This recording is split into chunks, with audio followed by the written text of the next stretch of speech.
अस्सलाम वालेकुम my YouTube family. उम्मीद करती हूँ कि आप लोग खैरियत से होंगे। आज मैं आप लोगों के साथ कुछ बात करना चाहूँगी। जैसे घरेलू मसाइल होते हैं जिसकी वजह से, एक तो गर्मियाँ बहुत है जिसकी, और गर्मियों की वजह से लोगों का ब्लड प्रेशर बहुत ज़्यादा हाई हो जाता है।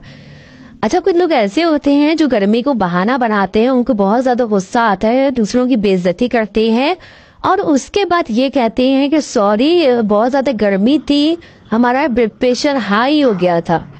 तो ऐसे लोगों से गुजारिश है कि गर्मी तो सबके लिए है ना, आप लोगों के लिए तो नहीं है ना, सिर्फ सबके लिए है। तो सबका ब्लड प्रेशर हाई क्यों नहीं होता कि आप लोगों का ब्लड प्रेशर हाई हो जाता है? पहले आप सबकी बेइज्जती करते हैं, सबके सामने सबको गुस्सा दिखाते हैं और उसके बाद जब आप ठंडे पड़ जाते हैं तो ये बोलते हैं कि अब मेरा ब्लड प्रेशर हाई हो गया था।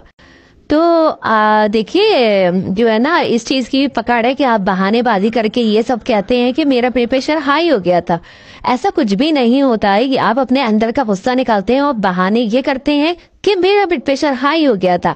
गर्मी सबके लिए है, पाकिस्तान में बहुत ज्यादा गर्मी हो रही है और मेरा भी ब्लड प्रेशर हाई हो जाएगा अगर किसी ने मुझे गुस्सा दिलाया, ठीक है? तो आप लोग सब समझ जाएं कि गुस्से में अगर किसी ने मुझसे ये कहा ना कि मेरा ब्लड प्रेशर हाई हो गया था जब भी मैं इतना गुस्सा दिखा रही थी, तो मैं उसके मुंह पे मुक्का मार दूंगी।